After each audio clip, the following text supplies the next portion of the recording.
میں پڑھا ہے چار صورتیں ہوتی ہیں۔ ایک تو یہ کہ طلاق جو شوہر نے بیوی کو دی ہے تو یا تو اس نے بوقت نکاح یا طلاق سے پہلے مہر مقرر کر دیا ہوگا یا نہیں۔ دو صورتیں ہوئی نا، ایک تو وہ عورتیں جن کا مہر مقرر ہو گیا بوقت عقد نکاح یا طلاق سے پہلے کسی بھی وقت مقرر ہو گیا، دوسرے لوگ جن کا مہر مقرر نہیں ہوا، یہ دو ہوئی۔ پھر ان سے دخول سے پہلے اس نے طلاق دی یا دخول کے بعد۔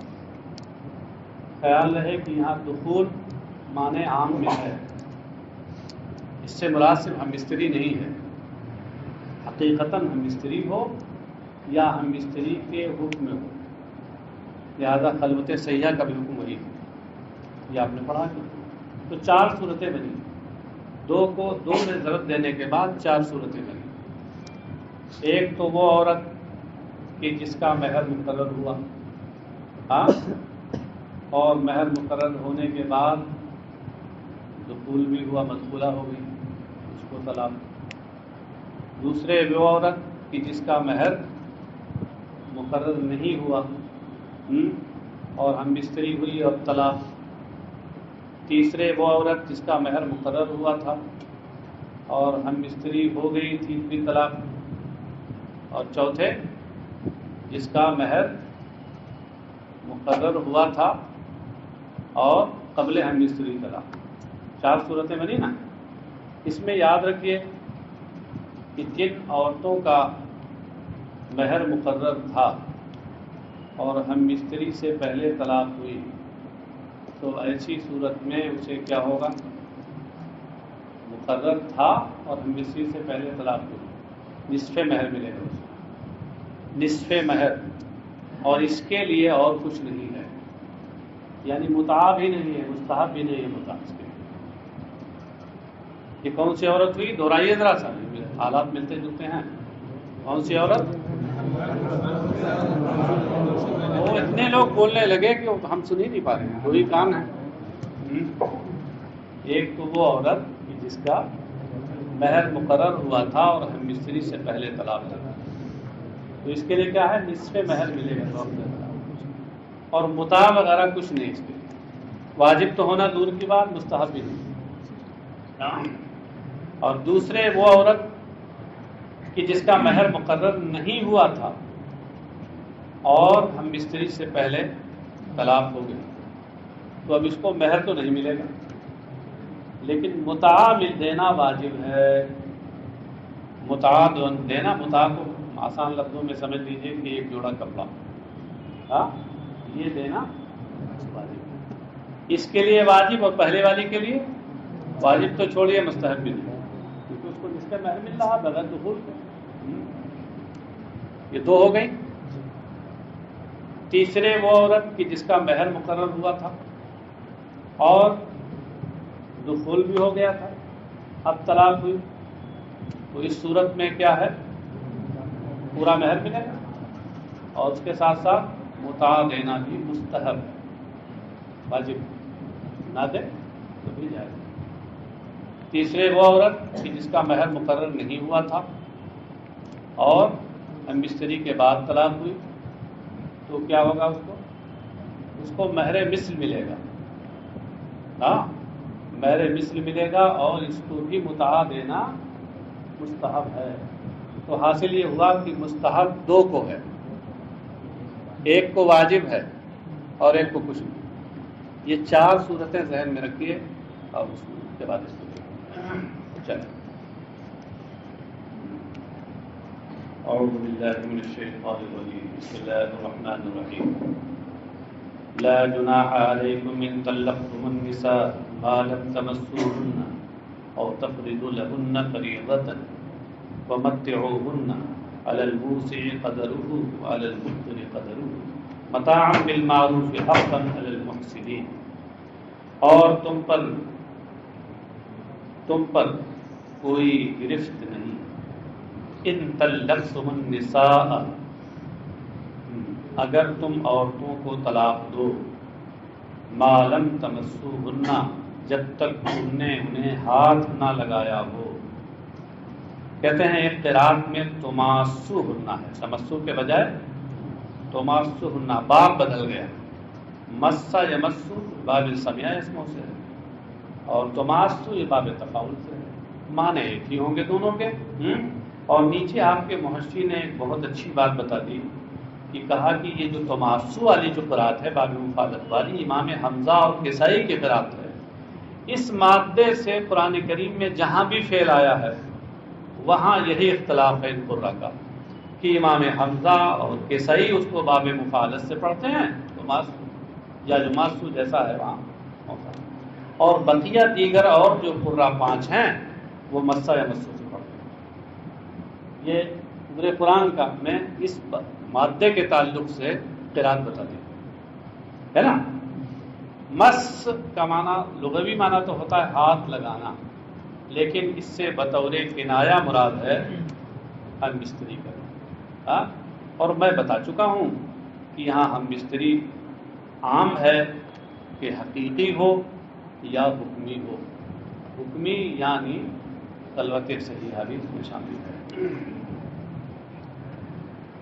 جب تک تم نے انہیں ہاتھ نہ لگایا ہو، یعنی ان سے حقیقی یا حکمی ہم بستری نہ کی ہو. یہ حقیقی حکمی والا ہم کی طرف سے بڑھا رہے ہیں، مراد یہ ہے. اور تفرضوا لهن فریضہ، تفرضو سے پہلے لم نکال کر یہ اشارہ کیا کہ تفرضو کا عطف تمسو پر ہے یہاں بتقدیر لم، یا نہیں اور تم نے ان کے لیے مہر مقرر نہ کیا ہو. فریضہ یہ مفروضہ کے معنی میں ہے. مفروضہ وہ چیز جو فرض کی جاتی فرض ہو، یہاں اس سے مراد بطور کنایا مہر ہے. تو مطلب کیا ہوا کہ تم نے ہم بستری نہ کی ہو اور مہر بھی مقرر نہ کیا ہو، تو اس صورت میں تم پر کوئی گناہ نہیں، تم پر کوئی گرفت نہیں، کوئی بار نہیں. بتا رہے ہیں ما مصدریۃ ظرفیہ، معلوم تمسوہن میں جو ما ہے مصدریہ ظرفیہ ہے. اور اب لا جناح علیکم ان طلقتم النساء ما لم تمسوہن، اس کا مطلب کیا ہے؟ کہتے ہیں اے لا تبعۃ علیکم فی الطلاق زمان عدم المسیس والفرض باسم ولا مہر. لا تبعۃ علیکم اے لا مؤاخذۃ علیکم، تمہارے اوپر کوئی مؤاخذہ نہیں ہے، کوئی مطالبہ نہیں، کوئی مؤاخذہ نہیں. طلاق وہ ہاتھ نہ لگانے اور مہر مقرر نہ کرنے کے زمانے میں طلاق دینے کی صورت میں. یہ زمانہ نکال کر کیا بتا رہے ہیں؟ یہ بتانا چاہ رہے ہیں کہ ما لم میں جو ما ہے یہ مصدریہ ہے، تو لم تمسو کا معنی عدم المسیس ہوا اور لم تفرضو کا معنی عدم الفرض ہوا. اور چونکہ ما مصدریہ مہر نہیں ہے، مصدریہ ظرفیہ ہے، یعنی اس سے پہلے ظرف کو بتانے والا، ظرفی معنی پر دلالت کرنے والا کوئی لفظ پوشیدہ ہوتا ہے، وقتا حینا کوئی بھی، اسی لیے اس کو مصدریہ ظرفیہ بولتے ہیں. ارے وہی جس کو آپ کہتے ہیں ما بمعنی ما داما، وہ بھی مصدریہ ظرفیہ ہوتا ہے. بے اسمن اور مہرن کا تعلق تبعتا سے، تمہارے اوپر ہاتھ نہ لگانے اور مہر مقرر نہ کرنے کے وقت طلاق دینے کی صورت میں تمہارے اوپر گناہ اور مہر کی کوئی گرفت نہیں. مطلب نہ تم اس صورت میں گنہگار ہوگے اور نہ ہی تمہارے اوپر کوئی مہر ہے. آگے ہے وہ متعوہن، اور تم انہیں متاع دو. تو متعوہن یہ جملہ انشائیہ ہے، امر کا صیغہ ہے، واو عاطفہ ہے. تو اب اگر اس کو متعوہن کا عطف اس سے پہلے والے فعل پہ کر دیا جائے، جملوں پہ کر دیا جائے تو خبریہ ہے وہ سب. تو انشائیہ کا عطف خبریہ پہ لازم آئے گا، یہ صحیح نہیں. اس لیے مفسر نے کہا نکالا کہ فطلقوہن، یہ بتایا کہ یہاں معطوف علیہ محذوف ہے اور جو ما سبق کے جملے خبریہ سے سمجھا جاتا ہے. مطلب یہ ہوا کہ تم انہیں طلاق دو اور انہیں متا دو. اے آتوہن ما یتمتعن بہ، انہیں وہ چیز دو جس سے وہ فائدہ اٹھائیں. سمجھے؟ تو متع یا متا وہ چیز کہلاتی ہے جس سے فائدہ اٹھائے، مگر یہاں اس سے مراد خاص چیز ہے. یعنی فقہا نے نصوص شریعت کی روشنی میں اس سے مراد ایک جوڑا کپڑا لیا ہے. اگرچہ اور بھی اقوال ہیں. علی الموسع قدرہ وعلی المقتر قدرہ. علی الموسع یہ مالدار پر، موسع بمانا مالدار، وسعت والا. تم میں وسعت والے یعنی مالدار پر اس کی حیثیت کی مقدار اس کی حیثیت کے مطابق، اور تنگ دست پر اس کی حیثیت کے مطابق. مقتر کے معنی بتا دے. الضیق الرزقی، الضیق یہ مضاف ہے الرزق کی طرف، مگر عجیب و غریب مضاف ہے کہ الف لام لیے ہوئے اپنے اوپر. اس کو آپ لوگ حل کر کے لائیں گے، اور اگر حل ہو تو اسے بتا دیں گے یہ کون سا مضاف ہے جس پہ الف لام آ گیا. معلوم ہے جی؟ اضافت لفظیہ میں کیا الضارب زید کہنا جائز ہے؟ الضارب زید کہنا جائز ہے؟ صراحت موجود ہے کتابوں میں کہ جائز نہیں. اب کیسا ہو کر حل کر لائیے، خود بحث دیکھ کے آئیے گا، ایسی جلتا بھی نہیں. وعلی المقتر قدرہ الضیق الرزقی، یعنی تنگ دست پر اس کی حیثیت کے مطابق. کہتے ہیں یہاں دونوں میں دیکھیے، مالدار میں بھی اور تنگ دست میں، دونوں میں حیثیت کی اسناد اسی کی طرف کی گئی. قدرہ شوہر کی طرف کی گئی. کہتے ہیں یفید انہ لا نظر الی قدر الزوجہ، یہ اس بات کا فائدہ دے رہی ہے کہ اس میں بیوی کی حیثیت کو نہیں دیکھا جائے گا، بیوی کی حیثیت نہیں دیکھی جائے گی، بلکہ اس میں شوہر کی دینا اس کو ہے، تو اپنی حیثیت کے مطابق جوڑا دے گا. مالدار ہے تو اس حساب سے دے، اور غریب ہے تو پھر غربت کے لحاظ سے جو ہے وہ دے. متاعا بالمعروف حقا للمحسنین. متاعا یعنی تمتیعاً، یہ بتایا کہ یہ مفعول مطلق ہے. متعوہن سے مفعول مطلق ہے تمتیعاً کے معنی. بالمعروف یعنی بالمعروف شرعاً، اس کو کہتے ہیں صفت و متاعاً. یہ متاعاً کی صفت ہے. کون؟ بالمعروف. متاعاً کی صفت کیسے بن جائے گی؟ جار مجرور تو صفت بنتا نہیں. مطلب یہ ہے کہ اپنے متعلق سے، اپنے متعلق محذوف سے مل کر اصلی بات کیا بنے گی؟ متاعاً ثابتاً بالمعروف. حقاً صفت ثانیہ. یہ حقاً اس میں دو احتمال ہیں کہ متاعاً کی صفت ثانیہ ہو، پہلا احتمال، اور مصدر مؤکد، یا یہ مصدر تاکیدی ہو. کس کا؟ فعل محذوف کا. یعنی اصل عبارت نکلے گی حقا ھذا الحکم حقا. حقا حقا اے ثبت ثبوتا. حقا بمعنی ثبت اور حقا بمعنی ثبوتا. تو یہ مصدر مؤکد ہوگا، مصدر تاکیدی ہوگا. اچھا صاحب، تو کیا مطلب ہوا کہ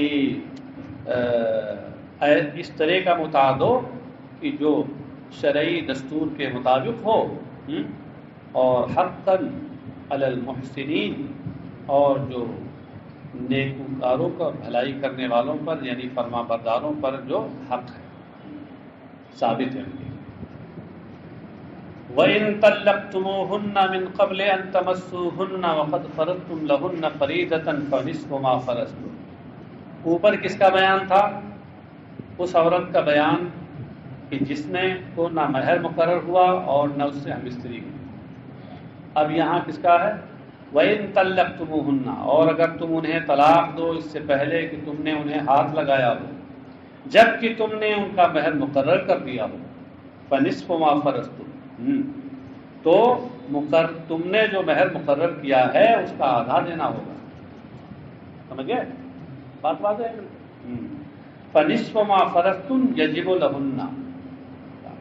تو تم نے جو مہر مقرر کیا ہے اس کا نصف ان کے لیے واجب ہوگا۔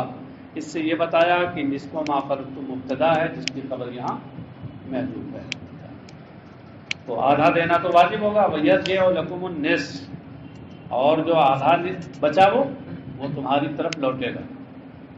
مطلب کیا کہ اگر مہر تم نے اپنے نکاحی کے وقت دے دیا تھا تو اب ایسی صورت میں کیا ہے، اور طلاق دے دی تم نے پہلے مستری سے پہلے، تو نصف تو اس کا حق بنے گا، نصف اس کو لوٹانا پڑے گا، بات سمجھے؟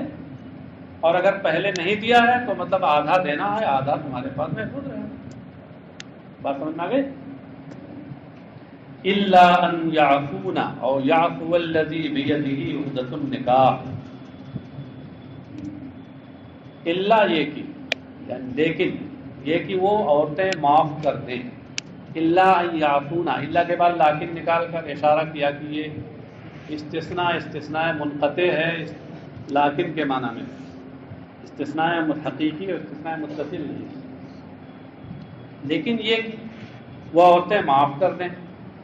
اَيِ الزَّوْجَاتُ فَيَتْرُكْنَهُ، پہلی جو تفسیر ہے اَيِ الزَّوْجَاتُ، اس سے یعفونا میں ضمیر نون کا مرجع بتایا ہے کہ یعفونا میں جو نون ہے یہ ضمیر جمع مؤنث ہے، جمع مؤنث غائب کی ضمیر ہے، اسی وجہ سے ان ناصبہ کے آنے کے بعد بھی یہ نہیں گری، اور اگر نون اعرابی ہوتا تو گر جاتا۔ فَيَتْرُكْنَهُ، اس سے یعفونا کی تفسیر ہوگی کہ یعفونا سے مراد ہے یترکنا، الا یہ کہ وہ بیویاں اسے معاف کر دیں یعنی اسے چھوڑ دیں، نہ لیں۔ او یعفو الذی بیدہ عقدۃ النکاح، یا یہ کہ وہ معاف کر دے جس کے ہاتھ میں نکاح کی گرہ ہے۔ نکاح کی گرہ کس کے ہاتھ میں رہتی ہے؟ نکاح ہونے سے پہلے نکاح کی گرہ ولی کے ہاتھ میں رہتی ہے، زوجہ کا جو ولی ہے، اور نکاح ہو جانے کے بعد نکاح کی گرہ شوہر کے ہاتھ میں ہوتی ہے۔ یہاں اس سے کون مراد ہے؟ امام اعظم ابو حنیفہ، امام شافعی، امام احمد بن حنبل یہ کہتے ہیں اس سے مراد شوہر ہے، اور امام مالک کا قول کیا ہے؟ ولی کہتے ہیں هو الزوج، یہ بے ادہی عقدۃ النکاح کا مطلب اس سے مراد ہے شوہر۔ تو اب مطلب کیا ہوا کہ وہ بیویاں خود اسے چھوڑ دیں، نہ لیں، یا یہ شوہر معاف کر دے کہ اس نے جو پورا مہر دے دیا تھا اور طلاق اس نے ہم بچری سے پہلے دی تو آدھا مہر واپس ہونا چاہیے تھا، شوہر کہہ نہیں چلیے ہم نہیں لیں گے، معاف کر دیں، تو اختیار ہے، سمجھے؟ اسی کی روشنی میں فقہا نے یہ مسئلہ نکالا ہے، استنباط فرمایا کہ بوقت نکاح اگر مہر مقرر ہو گیا ہے تو اس کے بعد بھی میاں بیوی چاہیں تو اس میں تصرف کر سکتے ہیں۔ شوہر اگر مہر بڑھانا چاہے بڑھا سکتا ہے، بیوی مہر گھٹانا چاہے تو گھٹا سکتی ہے، کیونکہ اس کا حق ہے۔ اسی کی روشنی میں وعن ابن عباس فیترک لها الکل، تو یہ پورا اس کے لیے چھوڑ دے، وہ آدھا جو اس کا بنتا ہے واپسی والا وہ نہ لے۔ وعن ابن عباس الولی اذا كانت محجورۃ فلا حرج فی ذلک، کہتے ہیں اور حضرت عبداللہ ابن عباس سے مروی ہے کہ الذی بیدہ عقدۃ النکاح، یہ ولی ہے جس کے ہاتھ میں نکاح کی گرہ ہے، یہ کون ہے؟ اس سے مراد ولی ہے، مگر ولی کب؟ اذا كانت محجورۃ، جب کہ وہ عورت محجورہ ہو۔ محجورہ جانتے ہیں؟ ارے باب الحجر آپ لوگوں نے کیا، باب نہیں کتاب الحجر پڑھا ہوگا آپ لوگوں نے، ہاں ارے کم سے کم دوری میں پڑھا ہوگا کتاب الحجر، کہ کبھی کبھی تصرف سے روک دیا جاتا ہے، اور تصرف سے جس کو روک دیا جائے اس کو محجور کہتے ہیں، اس عمل کو حجر بولتے ہیں، ہاں، اور اس کے اسباب کئی ہوتے ہیں، نابالغ ہونا یہ ایک سبب ہے، ہاں، کہ نابالغ جو اسے تصرف سے روک دیا جاتا ہے، اور پاگل ہونا یہ بھی حجر کا ایک سبب ہے۔ تو مطلب یہ کہنے کا کہ اگر بیوی اور وہ عورت محجورہ ہو، کہ اسباب حجر اس میں پائے گئے ہوں، مثلا وہ نابالغہ ہے، اپنے اچھے برے کو نہیں سمجھتی ہے، تو ایسی صورت میں ظاہر سی بات ہے ذمہ دار ولی ہوگا، تو اب ولی چاہے تو تصرف کر سکتا ہے، معاف کر دے جائے۔ یا یہ ہے کہ وہ جنون اس پہ طاری ہو گیا، اب اس کی وجہ سے وہ معجورہ ہو گئی ہے، تو ظاہر ہے اس کو تصرف کا حق نہیں کرا، تو اس کا جو ولی ہے وہ تصرف کرے۔ یہ کہتے ہیں کہ عبداللہ ابن عباس سے مروی ہے کہ اس سے مراد ولی ہے جبکہ عورت محجورہ ہو، فلا حرج فی ذلک، کہ اس میں کوئی حرج نہیں۔ وان تعفوا اقرب للتقوی ولا تنسوا الفضل بینکم، اور یہ ہے کہ تم معاف کر دو، یعنی اے شوہرو جو تم نے پورا مہر بیوی کو دے دیا تھا اور ہم مستری سے پہلے طلاق دے دی، نصف تمہارا ابھی بنتا ہے کہ وہ واپس کریں، یہ تم معاف کر دو، یہ تمہارے تقوی سے زیادہ قریب ہے۔ ان تعفوا اس کو کہنے مبتدا ہے، یعنی ان موصول حرفی اپنے صلہ سے مل کر کے مبتدا، اور خبر اقرب للتقوی، اس کی خبر اقرب للتقوی، ولا تنسوا الفضل بینکم، اور اپنے درمیان فضل و احسان کرنے کو نہ بھولو۔ کیا مطلب ہے؟ یعنی ان یتفضل بعضکم علی بعض، یہ الفضل بینکم کی تشریح کرنا ہے، یعنی اس چیز کو فراموش نہ کرو، آپس میں ایک دوسرے کے اوپر فضل و احسان کرنے کو فراموش نہ کرو، ایک دوسرے کے اوپر احسان کرتے رہو، کیونکہ تمہارا رشتہ جو ایسا ہوا تھا گہرا رشتہ تھا، اس کا تقاضا ہے کہ احسان ہونا چاہیے۔ ان اللہ بما تعملون بصیر، یقیناً اللہ تمہارے اعمال کو دیکھ رہا ہے، اور دیکھ رہا ہے فیجازیکم بہ، تو تمہیں اس کی جزا دے گا، فضل و احسان سے کام لوگے تو اس کے مطابق جزا ملے گی۔ حافظوا علی الصلوات والصلاۃ الوسطی وقوموا للہ قانتین، نمازوں کی پابندی کرو اور خاص طور سے بیچ والی نماز کی، نمازوں کی محافظت کرو۔ الصلوات، اس کے بعد الخمس نکال کر اشارہ کیا کہ صلوات سے مراد صلوات مفروضہ ہیں، اور الف لام یہاں اس میں استغراق کا ہے، پانچوں نمازوں کی پابندی کرو، پانچوں نمازوں کی پابندی کا سے کیا مراد ہے؟ بے ادا یہاں پہ اوقاتها، محافظہ علی الصلوات کے معنی بتا دیے، با لا کر کے، بائے تصویر، یعنی ان کے وقت میں ادا کر کے ان کی پابندی کرو۔ محافظہ علی الصلوات سے مراد کیا ہے؟ نمازوں کے صحیح اوقات میں ان کی صحیح ادائیگی، یہ ہے محافظہ علی الصلوات، نمازوں کی نگہداشت۔ والصلاۃ الوسطی، خاص طور سے بیچ والی نماز۔ صاحب بیچ والی نماز کیا ہے؟ مفسر نے یہاں 3 قول ذکر کیے ہیں۔ ہی العصر، ایک قول جو سب سے راجح ہے ان کے نزدیک وہ ہے وہ عصر کی نماز ہے، کما فی الحدیث رواہ الشیخان، جیسا کہ حدیث میں ہے، جس حدیث کو امام بخاری اور امام مسلم نے صحیحین میں روایت کیا، یہ عصر کی نماز ہے۔ عصر کی نماز خاص طور سے محافظت کے لیے اس لیے کہا گیا کہ یہ بڑی بھیڑ بھاڑ کا وقت ہوتا تھا، لوگوں کی مصروفیت کا وقت ہوتا تھا، تو لوگ اپنی دنیا کے جھمیلے میں پھنسے ہوتے تھے اس وقت، سمجھے؟ تو اس لیے کہا گیا کہ جھمیلوں میں جب پھنسے ہو تو ایسے وقت میں خاص طور سے اس کا لحاظ کرو، ٹائم پر پڑھو۔ اب اس صبح یا صبح کی نماز ہے کہ اس وقت سونے کا معاملہ ہوتا ہے اور عام طور سے نیند آتی ہے، شیطان اور تھپکیاں دیتا ہے آ کر کے، نیند آتی ہے عام طور سے، تو اس لیے اس کے بارے میں کہا گیا کہ اب اس ظہر یا ظہر کا وقت ہے، اس میں بھی لوگ کھانے کے بعد قیلولہ کرتے ہیں، کچھ لوگوں کا قیلولہ لیلولہ میں تبدیل ہو جاتا ہے، سمجھے؟ وہ قیلولہ تو تھوڑی دیر آرام کرنے کو کہتے ہیں، اور وہاں رات کے مطابق جو ہے 2-2 4-4 گھنٹے والا آرام ہو جاتا ہے، تو قیلولہ لیلولہ میں تبدیل ہو جاتا ہے، تو یہ بھی وقت نازک ہے، اس لیے کہا کہ ظہر کے وقت او غیرہا، یا اس کے علاوہ اقوال، اس میں کئی قول، کچھ لوگ، اب 3 تو نمازیں ہو گئی لائن سے، صبح، دوپہر عصر. ہاں 2 بچی وہ بھی ہیں. کچھ لوگوں نے کہا اس سے مراد عشاء، کچھ لوگوں نے کہا مغرب ہے، کچھ لوگوں نے کہا اس سے نماز جنازہ مراد. ٹھیک ہے. ہاں مختلف اقوال ہیں اور سب کی اپنی اپنی دلیلیں ہیں. وَأَفْرَدَهَا بِالذِّكْرِ لِفَضْلِهَا، اور اس کو علیحدہ ذکر کیا لِفَضْلِهَا، اس کی فضیلت اور برتری کی وجہ سے.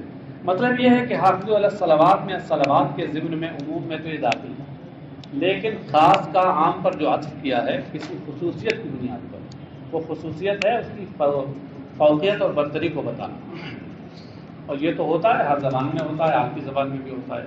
قوموا للہ قانتین، اور نماز میں اللہ کے حضور قنوت کی حالت میں کھڑے ہو. قانتین کا کیا مطلب ہے؟ قیل مطیعین.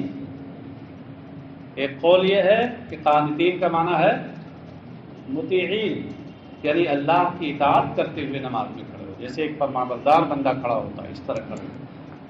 لقوله صلی اللہ علیہ وسلم کل قنوت فی القرآن فهو طاعۃ، رواہ احمد وغیرہ. کیونکہ نبی اکرم صلی اللہ علیہ وسلم کی حدیث میں آیا ہے کہ قرآن میں جہاں جہاں قنوت ہے اس سے مراد طاعت و فرما برداری ہے، تو قنوت ہی سے تو قانتین بنا ہے. تو قانتین کے معنی کیا ہو جائیں گے؟ مطیعین. امام احمد اور دیگر محدثین نے اسے اپنی کتابوں میں روایت کیا. وقیل ساکتین، اور کہا گیا ہے قانتین کے معنی ہیں ساکتین. تو مطلب کیا ہوا قوموا للہ قانتین کا؟ یعنی اللہ کے حضور خاموشی کے ساتھ نماز میں کھڑے ہو. ہاں لحدیث زید بن ارقمہ كنا نتكلم في الصلاة حتى نزلت فأمرنا بالسكوت ونهينا عن الكلام، رواه الشيخان. یہ حضرت زید بن ارقم کی اس حدیث کی وجہ سے، جس میں یہ مضمون ہے کہ ہم لوگ نماز میں بات کر لیا کرتے تھے. پہلے شروع میں ہم لوگ نماز میں بات کر لیا کرتے تھے، حتی نزلت، یہاں تک کہ یہ آیت نازل ہوئی قوموا للہ قانتین. یہاں تک کہ یہ آیت نازل ہوئی تو ہمیں خاموش رہنے کا حکم دیا گیا اور گفتگو سے ہمیں روک دیا گیا. اس حدیث کو شیخین نے، امام بخاری اور مسلم نے صحیحین میں روایت کیا. سمجھے صاحب؟ فَإِنْ خِفْتُمْ فَرِجَالًا أَوْ رُكْبَانًا فَإِذَا أَمِنْتُمْ فَاذْكُرُوا اللَّهَ كَمَا عَلَّمَكُم مَّا لَمْ تَكُونُوا تَعْلَمُونَ. اب یہاں سے کچھ نماز کے تعلق سے دیگر اور مسائل ہیں، جیسے خوف، صلاۃ الخوف ہو اس کا مسئلہ، یا سفر کا مسئلہ ہو. فَإِنْ خِفْتُمْ، تو اگر تمہیں ڈر ہو، اندیشہ ہو، من عدو او سیل او سبع، دشمن کا ڈر ہو یا سیلاب کا ڈر ہو یا درندے کا ڈر ہو. فَرِجَالًا أَوْ رُكْبَانًا، رجال راجل کی جمع ہے اور رکبان راکب کی جمع ہے. اور یہاں رجالًا اور رکبانہ یہ دونوں حال واضح ہیں، اور اس کا فعل عامل یہاں محذوف ہے، یعنی اصل میں ہے فَصَلُّوا رِجَالًا اور رکبانہ. رجالًا جمع راجل اے مشاطً، راجل ماشی کے معنی میں، تو رجالً کا معنی مشاط. صلو یہ نکالا ہے فعل ناصب کو. تو تم پیدل نماز پڑھو، اور رکبانہ یا سواری کی حالت میں نماز پڑھو. یہ رکبانہ یعنی جمع راکب اے کیفا امکنا، یعنی جس طرح تم سے ہو سکے اس طرح نماز پڑھو. سواری پہ سوار ہو، اندیشہ ہے کہ نیچے آئیں گے دشمن حملہ کر دے گا، یا نیچے آئیں گے درندے کا خوف ہے، نیچے آئیں گے سیلاب ہے، بہ جانے کا خوف ہے، وغیرہ وغیرہ، تو سواری پہ پڑھ لو. کیفا امکنا مستقبل القبلۃ وغیرہ، جس طرح بھی ہو سکے قبلہ کی طرف رخ کرتے ہوئے یا رخ کرتے ہوئے نہ ہو. یومی بالرکوع والسجود، کہ یوما بلکہ پڑھو یوما بالرکوع والسجود، اس میں رکوع اور سجدہ اشارہ سے کیا جائے. اشارے سے رکوع سجدہ کرنے کا مطلب کیا ہے؟ یعنی رکوع میں بھی ہلکا سے جھکنا ہے اور سجدے میں بھی ہلکا سے جھکنا ہے. صرف اتنا خیال کرنا ہے کہ رکوع میں اس سے کم جھکنا ہے جتنا سجدے میں جھکے. یہی ہے اشارے سے نماز پڑھنے کا مطلب. بات سمجھے؟ اس کے لیے باضابطہ حکم زمین تک نہیں پہنچ جانا ضروری. فَإِنْ أَمِنْتُمْ فَاذْكُرُوا اللَّهَ كَمَا عَلَّمَكُم مَّا لَمْ تَكُونُوا تَعْلَمُونَ، تو اگر تم خوف سے امن میں ہو جاؤ تو تم اللہ کا ذکر کرو. ذکر الہی سے مراد یہاں نماز ہے. ذکر الہی عام ہے، یہ نماز کی صورت میں بھی ذکر الہی ہوتا ہے، اس کے علاوہ اور صورتیں بھی ذکر الہی کی ہیں. تو ذکر الہی عام ہے، عام بول کر خاص مراد لیا گیا ہے. یہ مفعول یہاں پر یہ کیا ہے؟ مجاز مرسل.